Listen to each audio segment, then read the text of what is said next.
Welcome to this episode of Against the Mountains of Madness. I'm your host, Jason. And I'm John C. Wright. And on this episode, how to save the world.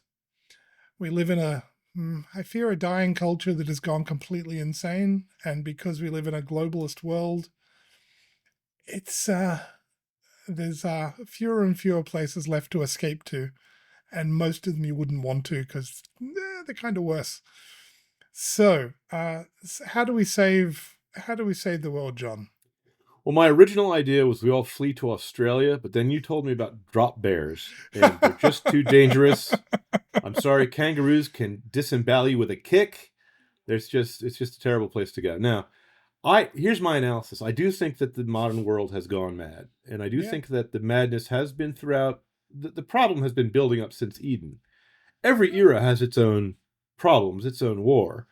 But here the warfare has reached a particularly peculiar pitch because no previous generation was so completely devoted to what I will call anti-humanism, or what the comic book might call the anti-life equation.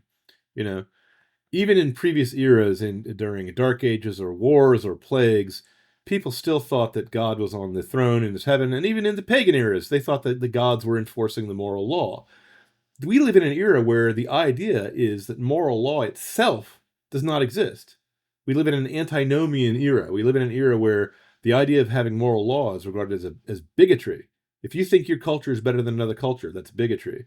If you think right is right, that's bigotry. If you think that wrong is wrong, that's bigotry. So we live in a culture where the default metaphysical assumption of anyone you're going to meet, before you find out whether he's Christian or not, if you're talking to an American or an Australian or a European, you're going to assume that he believes truth is relative, truth is personal, and that morals are a matter of opinion. The default assumption is philosophical nihilism. The only truth is that there is no truth.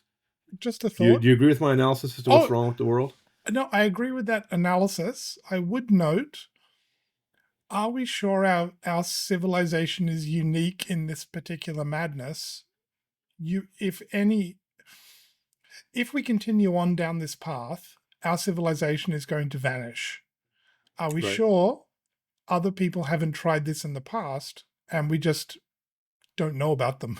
Because they're gone. They went insane and they all died out.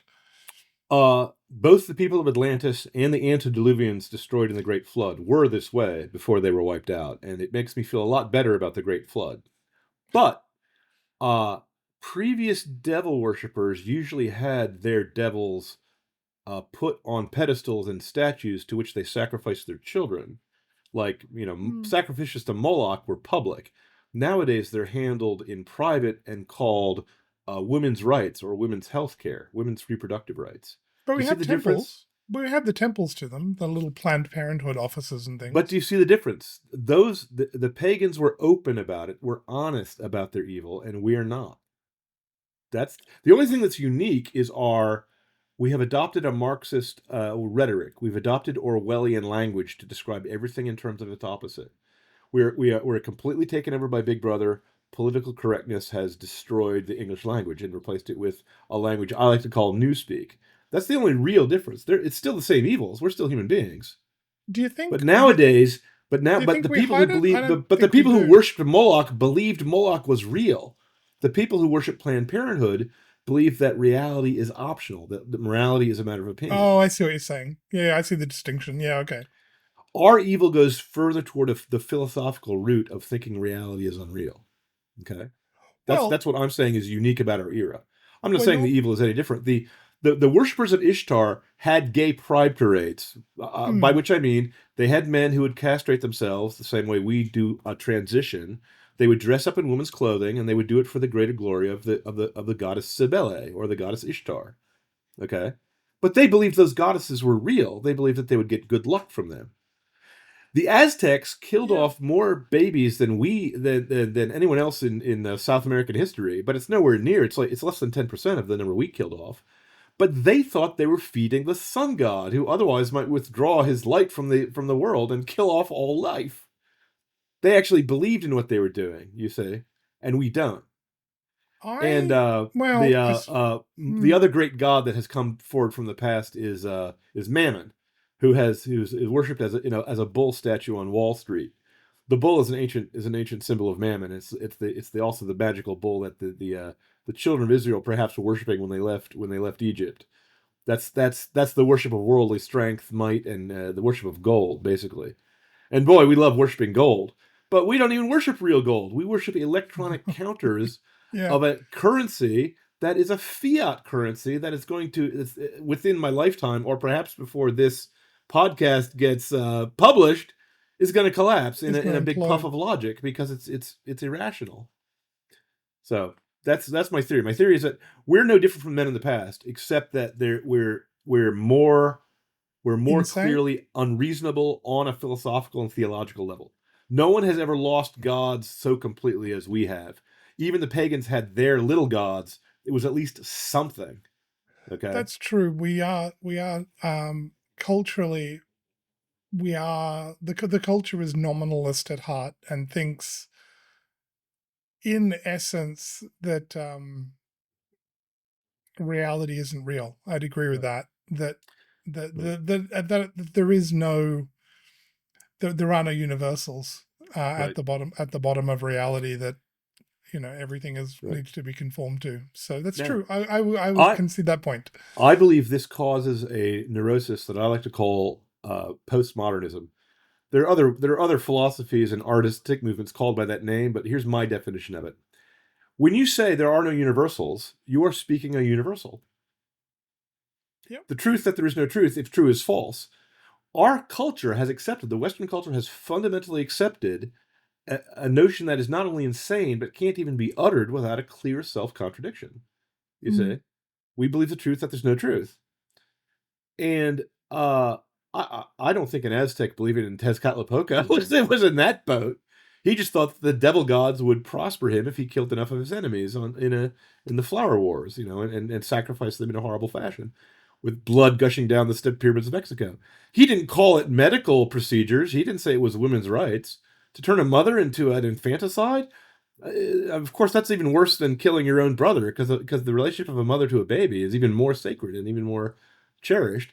And it's having the Yeah. mother in on it. Her hands are bloody. Once Murder you do is, that, it's like being a member of a crime gang. If you're running a crime gang, you should have your men all commit some terrible crime so that they can't go to the police. They can't turn nose on you because they themselves have their hands muddied in the blood of whatever terrible thing they did. The Nazis had a term for that. When they would get new doctors into the death camps, they would get them involved in killing as quickly as possible, and the term they used for it was "Blutgrit," which I believe translates as blood cement. And yeah, Right, that's how you do it. You make them complicit in what you're doing, and then right. it's not even they can't knock on you. I mean, it's just yeah, they're as guilty as you at that point. So But in the modern day, the way you fight guilt is not through the sacrament of confession or by getting on your knees and confessing in front of the church. The way you deal with guilt is by redefining the guilty act as a good act and redefining the good act as bigotry. And that's what they all do in every case.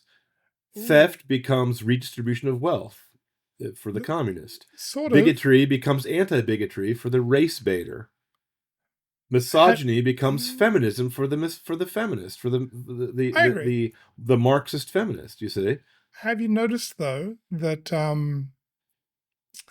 they still have confession? They haven't gotten away from it. they Um, have Marxist struggle sessions. Those are very similar to no, no, confessions, no, no, but no, no, yeah. no, no, no, no, no. They haven't, but they haven't gotten away from confession. The look at you can find stories of people that they performed an act of euthanasia, or they aborted their child, or they abandoned their family to run off with someone else. They'll confess all of these things to you. In fact, they'll confess them in ways, um, they will confess in great detail everything. They'll write books about it, and they won't confess the one thing they need to confess, which was that it was wrong. But they will go on talk shows and go on talk circuits to confess about what they did. Right. they're still driven to confess what they did. They just won't say it's wrong. Jerry Springer passed away a few years ago now, but Jerry Springer's whole show, a good chunk of Jerry Springer's show was people coming on to confess all of the terrible things they'd done. Public confession of all of the terrible things they'd done without admitting what they'd done was wrong. Now, there's a second aspect to what you're saying. And by the way, I completely agree with your analysis. I completely agree. They still have confession. But what they confess is they then confess to things that are not evil, which they then call evil. They say, yes. Oh, I have white privilege. I am sorry that I was born white. And I will now be very careful to listen to my BIPOC superiors and be silent. I will put on my listening ears and will flagellate myself in public for your amusement. Now, there's nothing wrong with being white. That's not a sin. Mm-hmm. But in this system, when they do commit sins, they feel guilt, but they associate the guilt, they attribute the guilt to something else, to a collective identity process, because they don't believe in individual souls. They're basically Marxists. They're basically Gnostics, you see. Mm-hmm. Now, like I said, the Marxist and the Gnostic all works by a very simple principle. You take some evil, you call it good, and you take some good and you call it evil.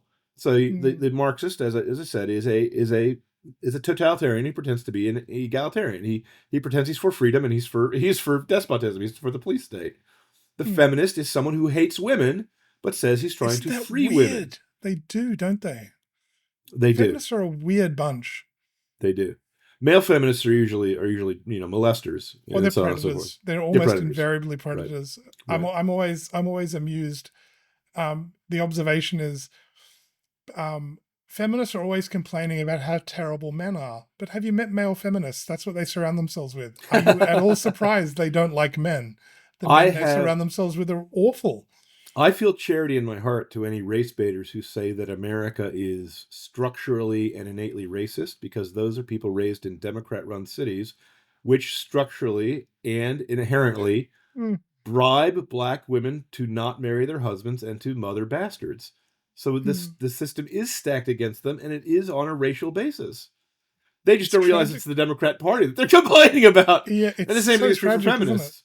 The patriarchy is Bill Clinton and the other Democrat men who use and abuse women. You see? Because there's only basically two methods of distributing wealth in a society or distributing women among the tribe.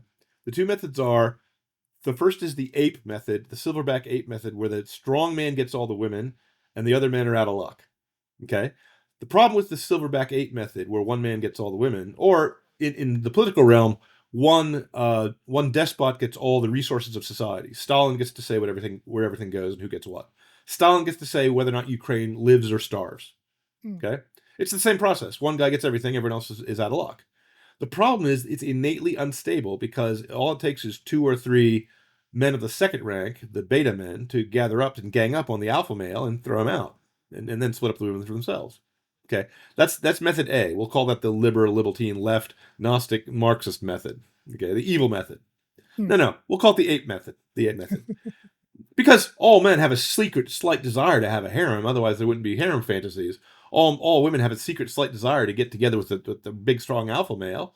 You know, they want the Superman. They want the big guy. You know, I don't think I have a harem fantasy. Having more than one wife, just like I love my wife. Michelle is great. Right. I love her dearly, but dear God, I would not want a second one. No, because you then have two mothers-in-law for one thing. Well, by the way, I shouldn't do that. My mother-in-law is the nicest woman in the universe, so I should never say such a thing. Mine is nice too, but there we go. Yes, but there's the second method. 2 wives. Goodness me. Will you admit that a lot of men do have the desire to sleep around? That it's a commonplace enough sin that we have to have a marriage custom to stop it. Certainly, that's true. But anybody that wants more than one spouse just wants a rod. Oh no, that's why it's a fantasy. No one actually does it except for like they've never thought about it. They've never thought about it. Muslims. What do you mean? Muslims have that system to this day. The ancient pagans had that system. The Chinese had that system. No, I know. Okay? But I mean, the Japanese had that system. But everybody tends to outlaw it over time. No, not everyone. Only the Christians. Only No, the Jews. most cultures work. Most cultures tend to outlaw polygamy over time because invariably polygamous cultures create this large, very unhappy underclass of men who can't find wives, I and cannot think of a they single tend to cause non-Christian. trouble. I cannot think of a single example outside of Christianity where the pagans spontaneously got rid of polygamy. Maybe the Romans. Maybe the Romans did. I think most of the, like, I mean, not necessarily for select upper class members. It's sort of, that's all royalty, or that's different. But just at the individual man's level, my understanding is most cultures tend towards, if not explicitly outlawing polygamy, they tend to move away from it because it just causes too much trouble. To marry Well, to you, the because last emperor of China had 2 wives, so it was around up until the well, yeah, Marxist no, but revolution. yeah, but he's the He's royalty. Yeah, but that's true. he's a royalty. That's different. Like, Sure, for the sure. common man, apparently polygamy generally tends to be discouraged and tends to fade away simply because it causes too much trouble. But You it's can't have large numbers of unmarried men. They're nothing but trouble. right because it's unstable. It's Yeah. exactly what I just said. Well, yeah, Yeah. yeah. Likewise, the other method is one per customer, monogamy. Yeah. Everyone in the tribe gets 1 wife for life. That's it. No goofing around. Protestants like to have it be serial polygamy, where you have to get rid of 1 wife to take on a new wife. But that's still Yeah. that's less stable than 1 wife for life. Oh, That's less certainly. stable than the That's roughly what we've settled on, though. Serial polygamy. yeah. Boy, people get upset when you describe it that way, though. I heard a Muslim describe it that way, and I thought, he said, "You guys can't complain to us about our polygamy. Our religious law says that we have to be able to support each wife in her own household. So if you can't afford to take on a new wife, we don't do it." So he said, yeah, Well, that's probably why we have alimony laws. yeah. Sorry, that's an In any attempt at a case, joke. the same thing applies to the distribution of resources in a society. Either you have one per customer, democracy, or each man gets to keep the fruit of his own labor. Capitalism, Well, I free mean, enterprise. it's always the distribution is always going to be uneven. Although, that being said, No. I didn't say uneven. I said either you get to keep oh your own no, fruit, yeah, or everything goes to the despot. Everything oh goes to the central committee.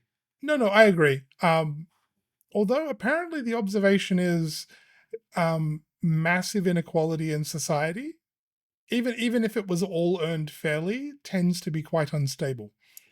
And it's unstable for the same reason that the silverback apes are unstable. So that's why you want to have things like philanthropy among the rich, which so they give money to libraries and stuff. That's what Carnegie gave away all the wealth he earned in his life. He didn't give it to his kids. He gave it to libraries and to colleges. Okay. Mm-hmm. We need to bring back, there is an ancient Greek custom that I cannot think of the name of, where people were given public honors for basically paying for public works. I mean, akin to what Carnegie did, but also like building roads and bridges and all sorts of Yeah. stuff. Yeah. Should probably bring that sort of thing back. It's a great idea. It's a great idea. Yeah, well, instead there's a we lot just of have things we ought to bring back. But you and I are discussing how to save the world. So let me start by saying I believe please. that the unique thing, to return to my theme, I think the unique thing of our modern age is that we have lost our minds. We have lost the central belief that the truth is true, that reality is real, that beauty is beautiful. So we've lost faith in truth, we've lost faith in virtue, we've lost faith in beauty. Okay? Well, have we? And I can prove that beauty is beautiful is no longer a thing, because look at any Hollywood. Look at the latest Hollywood versions of Star Trek, Star Wars, Batman, or anything else that's a common popular cultural touchstone that we all know and love. They've all gone woke, and they're all terrible. They're all unwatchable. Yes. A slight pushback though? We've all gone mad. This is true, but would it be fair to say not so much? We no longer believe truth is true. What we believe, what we've substituted as our underlying principle is our wills are absolute over reality instead of having to conform our will to reality, we have decided reality must be conformed to our will. I don't see why that's pushback at all. You're agreeing with Well, what I I said. probably am. I just a You're different way merely to think phrasing it a about it. different way. Yes, the reason why we say truth is not true is that we believe the Nietzschean idea that the Yeah, human willpower is divine. We no longer worship God, but you can't actually live without worshiping a God, my friendly atheists. yeah, What happens is that you make reason your God, or you make yourself your God if you abandon reason. You see, mm, that's why there's two types of atheists. There's the Mr. Spock type atheist, the Ayn Rand type atheist, who she believed in morality. She certainly did. She just didn't mm. believe in monogamy. Okay, No one ever but does. she thought you could deduce moral principles from pure logic. Mm, Maybe yes, maybe no. But modern atheists are nihilists. yeah, They think that reality is fluid, reality is personal, and they believe that any imposition on your willpower detracts from your freedom. They yeah, always express the willpower in terms of freedom. If I am not free to change from a man to a woman because I believe myself to be a woman, then you are imposing on my freedom by insisting that I'm a man. You see, if I was born an Asian Indian, if I was born a Hindu with a dot on my forehead, and then I insist that I am a Negro, then I insist that I'm black, it is wrong of you to question my self-identification, especially if I'm running for public office and I need the votes based on my identity politics. You see, yeah. Well, I wouldn't say. Sorry, I wouldn't say nobody believes in monogamy, but whenever people want to start, re-examining the moral laws, invariably they just want to sleep around. Or yes, invariably they want to sleep around. There's no they'll tear down a lot of other stuff, but that's always the first thing they want to do. it's always the first thing to That's go because their that's new idea, and it's like cult leaders. Cult leaders are always, oh, and I get to have sex with everybody's wives, invariably. you know. I have great respect for Mormons, but I noticed that they reintroduced polygamy, a pagan custom in a Christian era. Uh, I have very little respect for Muhammad, but he also had multiple wives, including underage, including concubines that he and his men conquered in war. But Uh, he was allowed as many as he wanted. He got a special revelation to that effect. Good for him. Did you know that? Did you know that I Muhammad thought he was was limited not to four, but he he's was not not. subject. No, he got to have like 11 wives or something. He was a weird dude. That's a Yes, really polite way to put it. He was a he's a weird heretic. dude. He's a heretic. Well, yeah, yeah, but I If you mean, read like, Thomas Aquinas, if you read what whoa. Thomas Aquinas has to say about Muhammad, you'll actually see the truth of what the gentleman was. He was a false prophet, and Oh, absolutely. he had to 100%. say enough about God to make his falsehood appealing, because he does say God is merciful and forgiving. Not forgiving, merciful and all powerful. Mm. Okay, every surah of the Quran starts with, Allah is merciful and just. Okay, so that's true, and he is one Oh, God. That's also true. oh You no, know, but the dude was, he was a bit out there. it's a satanic parody, and it's I going to agree. wipe out the West in short order. It's already wiped out England. England, if the only way England could recover at this point is if they return to Christ. Only Christ knows the secret of resurrection from the dead. I've written I love England, but I've written her off in my heart. Uh, Hey, look, I'm sure the same thing would have been said prior to Charles Martel and the Battle yes, of Tours. yes, oh, certainly. So, I do not doubt that God is in control of history, and that's why I'm filled with hope.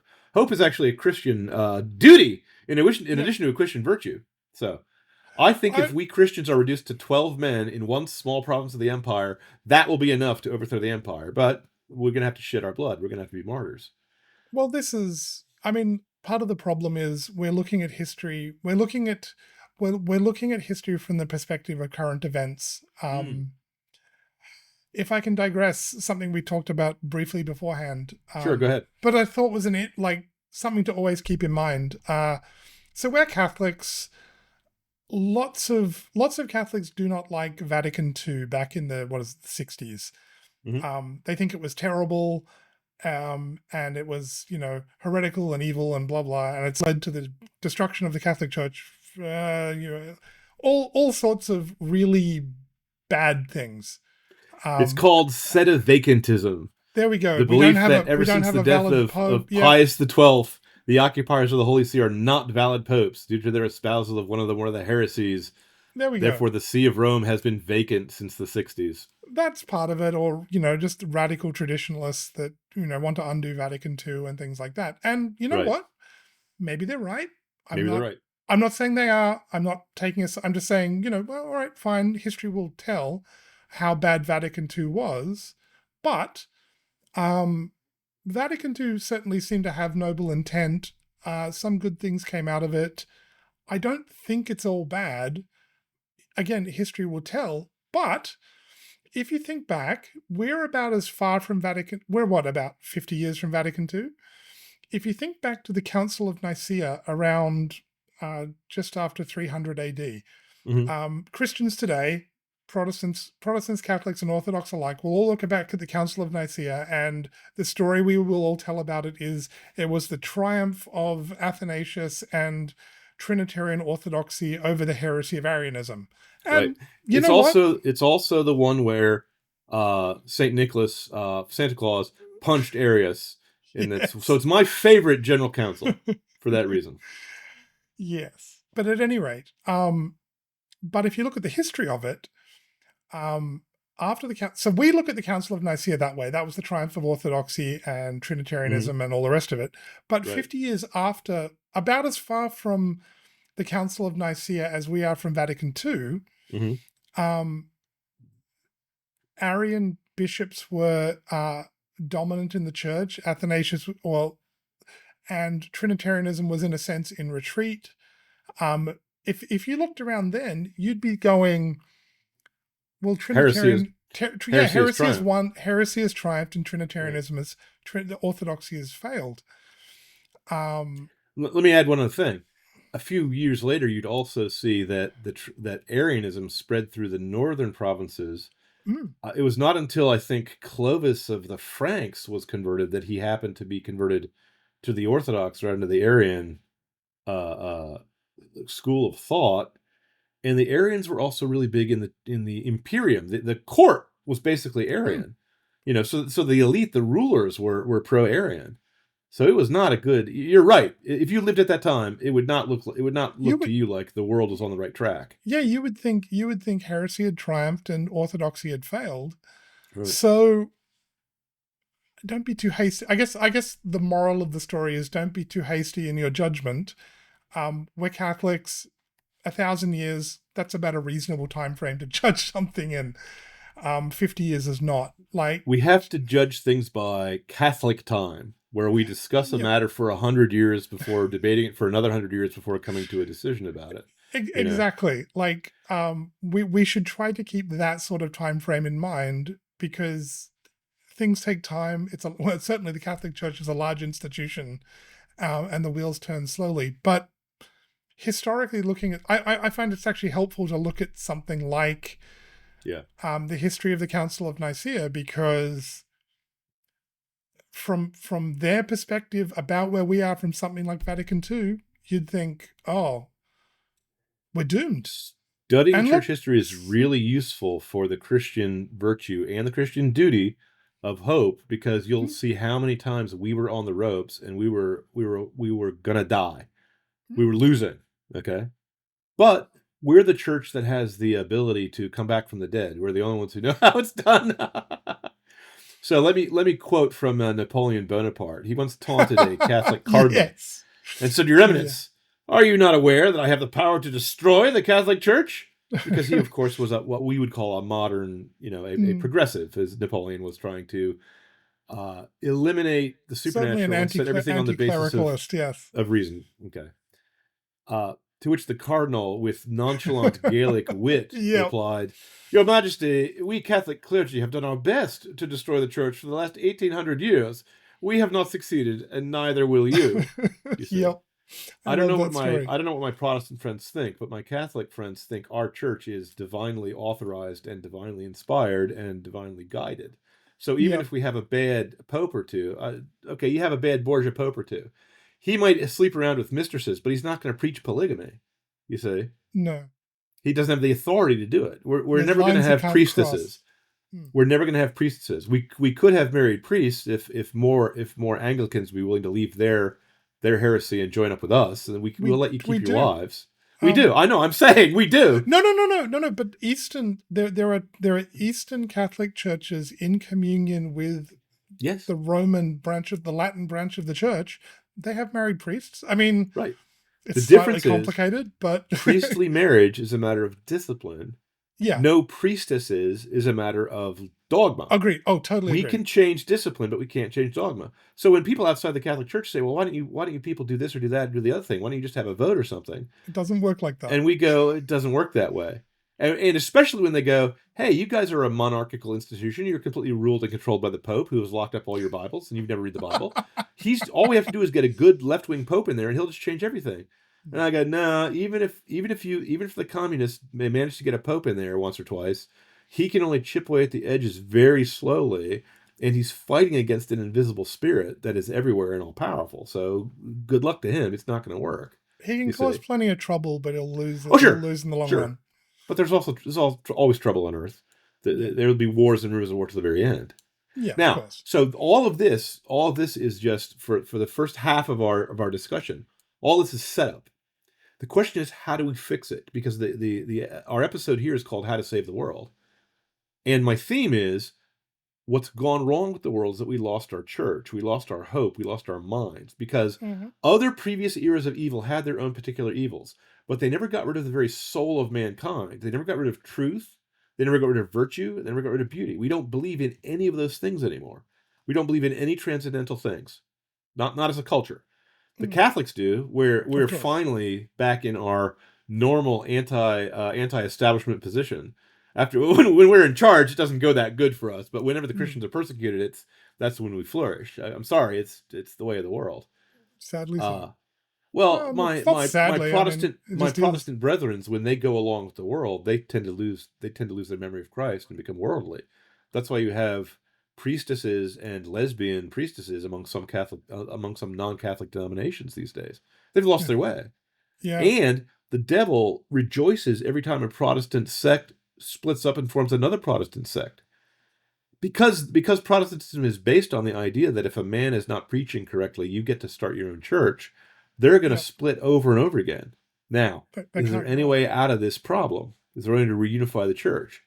I don't think the Protestants are going to kiss the toe of the Pope at any time soon or help us lock up their Bibles or whatever it is they think we do.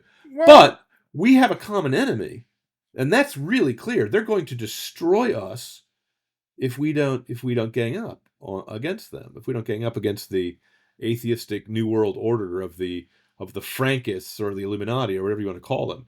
I don't think it's the Jews. I don't think the Jews are the guys behind all the conspiracies in the world. I think that there is a conspiracy in the world, and I think it's caused by the devil. And the devil's trying to get the Jews and the Christians to hate each other, and the Christians to hate each other, and the Christians and the Muslims to hate each other. Okay? That's what the trick is. The trick is to divide and conquer. And we just need to bring everybody home. Well, we do, but there's certain people who are actually openly satanic, and there's a elite group of people, the satanic pedophiles you keep hearing rumors about. I'm sorry, I think they're real. I wish it wasn't. I wish it was just a conspiracy theory. But after a theory is proven true, it's called a fact. So there are certainly forces at work which are trying to make devil worship normalized. They've put up statues to Baphomet in public buildings in America. The Olympic Games just recently had a big blasphemous parody of the Last Supper. Then they claimed it wasn't, but they're liars. You know, these guys are always liars because their entire philosophy is based on lies. Well, their entire philosophy of what's that?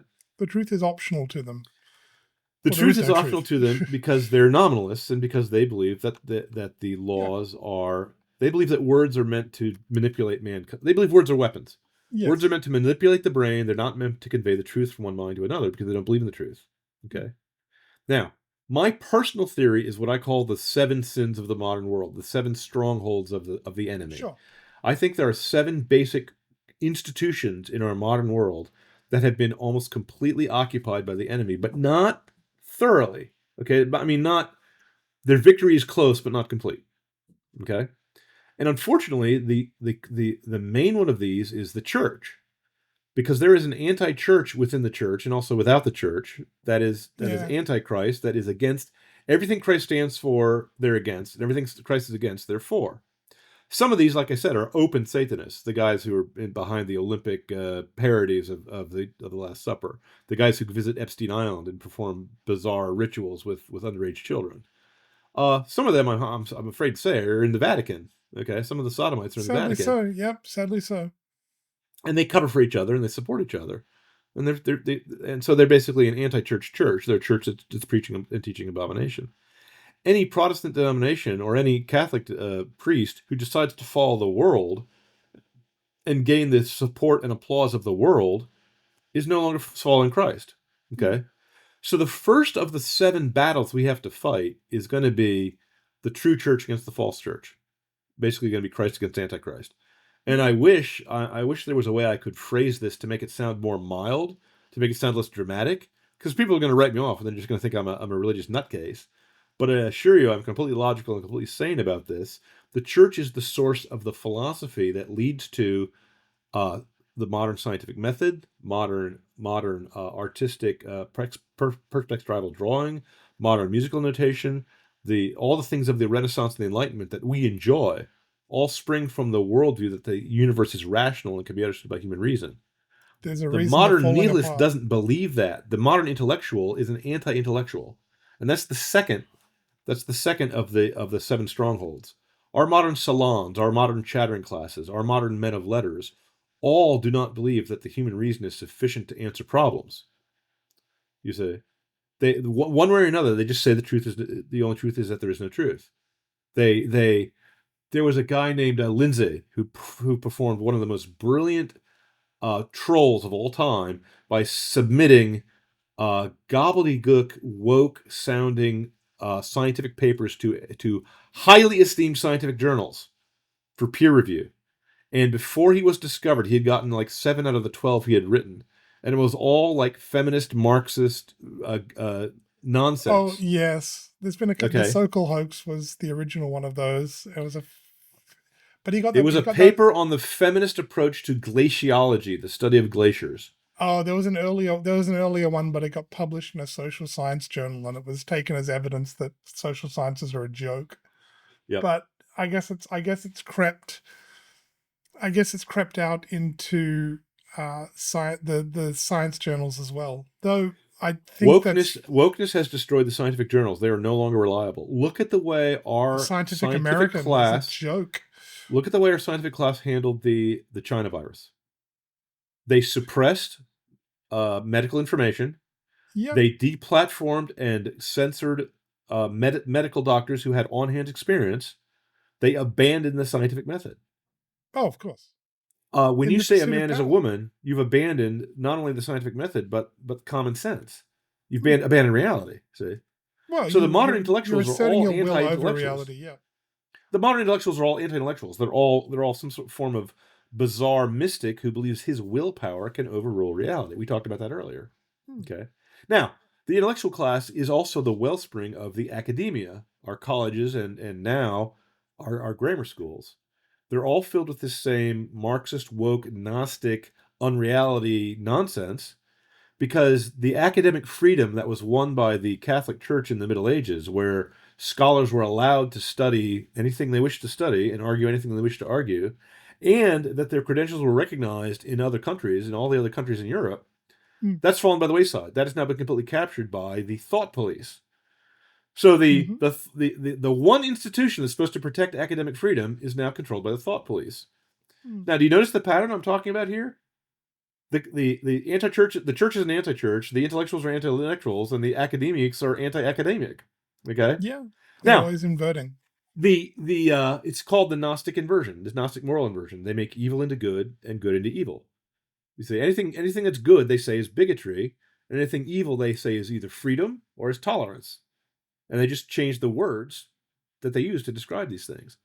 And by the way, to harken back to what we said earlier, that's why you have people confessing they've had multiple abortions or multiple husbands with pride, and then regretfully confessing that they were born white and have to use their privilege to help the BIPOCs. Yeah. Okay. Well, when the academic world, that establishes the basic intellectual structure of your society, the same way the church represents the basic spiritual structure of your society, and the intellectuals represent the basic intellectual structure. So if that represents your mind and your soul, and your mind, your soul, and your heart of the side of the community represents the power that you use, the laws and the customs. Okay, and those laws and customs define one of two things: the political arrangements and the economic arrangements. Now, once you have woke Gnosticism, once you have this anti-life equation running your academy and your church and your salons, you're going to have a weird political opinion. You're going to have a weird political force of totalitarian anarchy, where you at the same time have laws that are absolutely rigid and strict and allow for no freedom of thought, no ownership of private ownership of weapons, no proof against self-incrimination, no nothing, no freedom at all. You're going to be slaves, and at the same time, none of the laws will be obeyed by the aristocrats, by the elite. And anarchists will be released into the streets to burn and loot and maim the very people the totalitarian anarchists say they want to help. You see, so you have this weird combination. They're not the Antifas, for example, are fascists who describe themselves as anti-fascist, and the Black Lives Matter people are racists who describe themselves as anti-racist. They're actually just Marxists. Okay. Yeah. But they're worse than normal Marxists. At least the Marxists thought they could construct a utopia in which all property would be shared in common and everyone would just suddenly live in a universe where the law of supply and demand would be abolished by fiat. But instead, no, you have the raging anarchists who are just burning things down and the totalitarians who will punish you if you fight back. There was a case in England of a woman who mocked rioters who were destroying her town, and she was arrested, not they, because she used a racial slur to describe them. They were invaders who had come over the boundaryless boundary of Englandistan. Englandistan is the country where England used to be. You familiar with what the island I'm talking about? It's part of the Dar el Islam now. Oh well, it's getting that way. Look, once they put up a mosque, and once their call to prayer is louder than the church bells, that means they won. That's the way they show that. That's the way they plant the flag. The economic arrangements are likewise. The Wall Street, the big business in America, the international plutocracy is now supporting socialism. The 1%er protesters, the Occupy Wall Street protesters, are funded by Wall Street. Now that looks insane. That looks insane, but it's not. It's simply the same pattern over again. It's the same woke, Gnostic, anti-life pattern that we saw in the totalitarian anarchists of Washington, D.C. and of England, of the Commonwealth. Now, when this spills over into the popular consciousness, you have, let's say, your publishing industry, your Hollywood industry, your theater industry, are all people who hate their audience and hate storytelling. Okay, I've seen well-done left-wing storytellers. I've seen Alexander Nevsky. It was made in Stalin's era. It is a fine movie. It is pro-Russian propaganda, but I, of course, will salute the Russian patriotism in that movie because they're fighting the Nazis. Now, they're also fighting the church, but never mind that. They're fighting the Teutonic Knights. But it's still a great movie. It has a good score by Prokofiev. It's well photographed. It's actually well put together. Star Trek is left-leaning. It's left-wing. But it's not Gnostic. It's not woke. It has the beginnings of that, but it's not actually a terrible story. Okay, and so on and so forth. Nowadays, modern Star Trek is anti-Star Trek. They deliberately try to cut down everything Star Trek stands for. Modern Star Wars is anti-Star Wars. The Jedi are the bad guys. The light side of the Force is the dark side. So it's the same paradox again. The storytellers who hate storytelling. The storytellers who hate the audience. Okay? It's the same as the socialist plutocrats. It's the same as the totalitarian anarchists. It's the same as the academic thought police. It's the same as the anti-intellectuals. Then finally, you have the news. The news, I think, is the altar of Pergamon and the seat of Satan on earth. I used to be in the newspaper business. So I hate the news with a deep passion, and I assure you, if you hate the news, you don't hate it enough. Okay? Because they are like that. They are news faking news. They're newsmen who hate the news. They don't want the truth to get out. They don't want the newspapers written. They don't want the videos to go online. They want the opposite. They don't want you to know the news. They want to keep you in total ignorance. They want to cocoon you in a bubble of complete falsehood so that you will never raise a finger to defend yourself, and so that you will think you're insane if you believe the evidence of your own eyes. If you see a man at the Olympics beat a woman into a pulp so that she's on her knees crying, they want you to say you're a bigot if you admit what you saw. If you notice what you just saw, you're a bigot. If you saw the CIA or the FBI just take a pot shot at a presidential candidate and try to assassinate them, you're a conspiracy theorist, you know, and so on. So those are the seven basic strongholds we have to fight against: the news, the entertainment industry, Wall Street, the political, the halls of power, academia, the intellectual salons, and the church. Well, we have to start with the church because the church is the heart of all these things. We have to reform the church, and we have to work from the inside because, I'm sorry, the church is not going away. No. And we can't split off and form a new one. That doesn't work. Yes, because all that happens, and I talked about that, all that happens is the desire to split off the church itself becomes the source of more splits and more splits until you have 5 different types of baptism and 10 different types of Lutheranism and so on. And the devil makes them hate each other. So we don't have time to go into how each one of these is going to be overcome, but I will like to say a summary of what the basic strategy is. First, use the real news to fight fake news. Persecute Project Mockingbird assets. The CIA has taken over the newspapers. We saw that in the Twitter files. The FBI is it's not the idea that a private company can censor you, but the government cannot, is fake if the private company is doing it at the government behest, at the government orders. Okay? So these guys, the news can be overcome by defunding them, boycotting them, protesting them, and by maintaining a healthy samadzat, by maintaining a healthy alternate news sources. We have Elon Musk to thank for a lot of things, but he's still under attack, and they're still going to try to get squirrel moles into him to enforce wokeness rules. To fight the subversion of the entertainment industry, we have to use subversion. We have to stop giving money to folk that hate us. Yep. We have to fund Christian counter opposites to progressive political lobbyists in Hollywood. There are political lobbyists in Hollywood who come up with a bag of money and bribe movies to put in woke messages. We don't have anything like that. Why don't we? We have to defund, we have to boycott, we have to protest. We have to seek out and create both independent authors and independent films. You have to buy Larry Correia's books, okay? Buy Monster Hunter International books. The way to fight the socialists is the free markets. We have to use the law to prohibit bailouts and corporate welfare. We have to use the law to divide the corporate. Fascism is when corporate power is combined with government power. We have to use both the corporate power, the economic power, and the government power to divorce those two things from each other. Okay? So again, you have to stop giving money to folk who hate you. You have to stop drinking Miller Lite. Or what? Excuse me, it wasn't Miller Lite. Was it Bud Light? Bud Light. I'm sorry. Drink Miller, not Bud, because they hate you. And at the earliest opportunity, refer to Bud Light as gender fluid. Okay. Mockery will help break through all of these lies. Yeah. Everything's based on a lie, and mockery breaks through lies. And once they're seen to be lying, you don't have to say Kamala Harris is or is not a negress, or is or is not black, or is or is not Hindu, is or is not Indian. All you have to do is say, she used to be black, and then she switched. And I don't know why. Maybe it should be looked into. I respect both blacks and Indians. Maybe she doesn't. See, all you have to do is step into their illusion, treat them literally, but not seriously. Okay? So the free market can fight socialism. They always will strangle themselves. Russia ran out of money. Yeah. If we don't fund them, they will die off. Okay? Stop giving money to BlackRock. Stop letting them fund things. Okay? Kick George Soros' money out of your country. He's doing it for political reasons. He's trying to undermine you. If he can use your laws to against you, you can use your laws against him. Okay? So we need to use political power to fight political corruption. We need to have term limits. We need to repeal the 17th Amendment. We need to restrict judicial review. We need to balance the budget. We need to subject bureaucracies to reauthorization and review and curtail administrative law.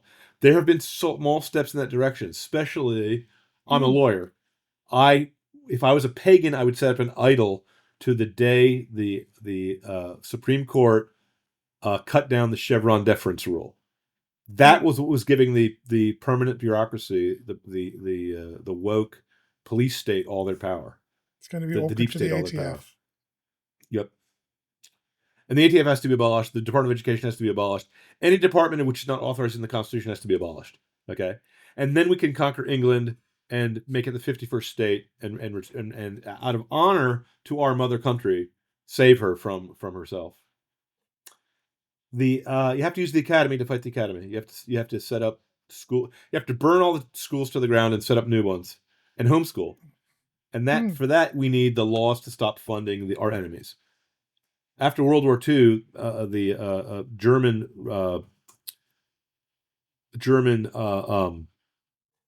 immigrants, refugees, came here and were put into New England schools, and they began teaching Marxism. Okay, well, we have to simply forbid that. Okay, I believe you can use I believe it is perfectly in keeping with our laws to allow the First Amendment to forbid anyone from speaking against the First Amendment. Okay, I'm sorry. Maybe I'm harsh, but I don't believe that you should be allowed freely to, and certainly not on our tax dime. Certainly not on my money. Yes. Okay. And we have to use reason to fight unreason. Without the support of the government, the academy, the publishing industry, and the entertainment industry, the intellectuals will no longer punch above their weight class. There's only a few creepy, drugged out sex maniacs who are preaching and teaching all this stuff. No one really wants to be woke. It's just a few perverts and people who are Satanists, who are these guys who believe all this gobbledygook. And you can say they're filled with hatred, and it's because they've killed their own babies. It's because they've been divorced multiple times. It's because that they turn their back on Christ, and their guilt is eating away at their brains. Sin makes you stupid, because in order to sin, you have to embrace untruth. In order to embrace untruth, you have to change the way you talk and think so that reality no longer looks real to you. Okay, you have to inject yourself into a dream, and these guys are all asleep. They're all hypnotized. They're all mesmerized. And to do that, the only thing that can break the spell is reform the church. We need to have an exorcism, and the only way to get an exorcism is to go for the priest. So that's my overall grand strategy for how to save the world in seven easy steps. And I just got to say, those steps are impossible. Without Christ's help, it's not going to happen. No. There's no way this can be done, because all those institutions will inter-support each other. But prayer conquers all. I'm sorry, my worldly friends. You guys think you know what the universe is, but you don't. You're Mr. A squared from Flatland. You don't know that there's 3- and 4-dimensional spaces around us filled with unseen spirits. You don't know what's going on. So my advice to you is not going to seem reasonable, because I'm talking from a higher dimension than you're aware of. Yes. So what do you think of my easy 7-step plan? Oh, and this should take either 100 or 1,000 years to accomplish. Just by the way. I mean, the civilization will die, and that will remove the problem, or we will reform it, one way or the other. Yep. Either way, we got to go into the tomb and rise again in 3 days. We have to follow our master in a hard road, a rocky road, a straight and narrow road. It's not going to be easy, brother. Unfortunately so. I think reforming the church, that's the first step. That might even be one of the easier steps. Well, the church has not yet adopted the woke speech code, and she kind of can't. No, that's the church. They're tiptoeing as close to it as the lavender mob is tiptoeing as close to it as they can. One of the problems with the Catholic Church is it's a very large institution that's very, very difficult to change. Right. Conversely, one of the great strengths of the Catholic Church is it's a very, very large institution that's very, very difficult to change. Right. And we are at a time in history where it being a very large institution that's very difficult to change is working in our favor. Well, here's what we need. I've seen Mormons go door to door, knocking on doors, trying to spread Mormonism, but I've never seen a nun doing that. We used to have it. The Knights of Columbus was a pretty big organization. I've seen the Muslims bowing toward Mecca 5 times a day. Do the Christian church bells ring to the Compline and the Matins, and do we pray the Angelus at noon anymore? I have seen evangelicals with mass rallies and tents filled with healing prayers and Reformation and revival meetings. Let's get some of that. Let's join up with our Christian brethren. Okay, let's join up with anyone who worships the God of Abraham. I'm willing to say you can get on board against a common enemy. We can fight it out later after the devil's defeated. We can thumb wrestle. Or we could split up the world the way the Pope split up the South America between the Spain and Portugal. We can come to some agreement, okay? As brothers in Christ, we can come to some agreement, even though we don't like each other, because you regard us as apostate, and we regard you as heretics. But we're going to be destroyed. We're going to be destroyed by these totalitarian, anarchist, Satanist pedophiles. This new world order, whatever you want to call them, the Illuminati. I believe in the Illuminati. I think there's a small number of really wealthy, really well placed families in Europe and America that are running things behind the scenes, that are throwing the money around and are punching above their weight class, that are funding all this, and I think the newspapers are in their pocket. I don't think they're even particularly trying to hide it anymore. No, that's what's odd about that. They publish what they want to do. The Undersecretary of the UN published a paper in the 60s and 70s saying that his vision for the future was to have one world, that the UN would not only be a one world government for political government, but for religious. That he wanted to abolish all religions and replace it with one world religion, the World Church of Cosmic Consciousness, where we would all become one with nature, and the breach between God and man would be abolished, and all men's inner godhood would be released. Do you recognize that doctrine, by the way? Yeah, a little bit. That's Gnosticism. That's of course. Simon the magician, the guy who thought he could buy the Holy Spirit with money. That's him. Yeah. It's so.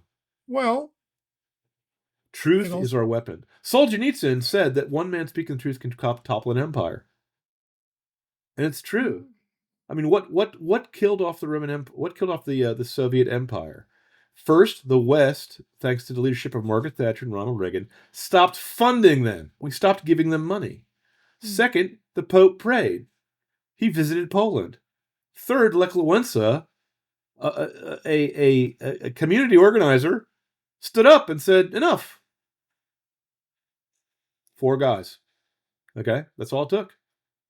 Who overthrew the Roman Empire? 12 apostles. All they did was talk. They preached. They got killed in horrible ways. They talked, then they bled. That's all they did. They talked the truth. If you heard about the God of Israel and you're a Roman and your option is, hey, I could worship that guy, or I could worship Jupiter. Let me tell you a story. I've probably told it before. It's really amusing to me because I've taken Justin Martyr as my saint's name. Justin Martyr tells the story of a Christian who tried to bless a pagan and said, May your son treat you as honorably as Jupiter treated his father Saturn. And may your daughters be as chaste and loyal to their husbands as Venus. And the pagan was, of course, really offended because, of course, Jupiter is a parasite and Venus is an adulteress. And he said, well, how dare you? And the Christian said, well, they're your gods, not mine. Okay. Well, these modern gods, the Moloch of child killing is so much against human nature that all you have to do is show a picture of a baby in a womb, and half the women will not want to get rid of it. Okay. They have the god of Mammon. We all know is money is a deep-seated, deeply rooted in the human frame, but it's not satisfying. Everyone is brother. Every Aesop fable, everyone knows that goes nowhere. And this woke stuff, this sexual perversion, that can only exist in an atmosphere of hysteria and drunkenness and drug abuse and godlessness that is actually difficult to maintain. To constantly be on guard against the truth, to constantly be offended with everyone, to constantly being watching the speech codes of everyone, it turns everything into garbage, turns everything into a joke. A political candidate will come by and your first question is, do you think it's appropriate for you to use this such and such a word to talk about someone? Many people think you shouldn't be here because you've said this word and that word and this other word. Are you kidding me? People would like to talk politics. They want to talk about war and peace. They want to talk about the laws and the customs. They want to talk about what we're going to do with our money, with our tax money. They don't want to listen to you play volunteer thought police department. Shut up, okay?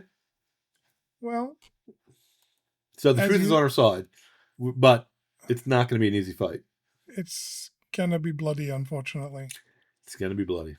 Well, on that note, thank you everybody for listening.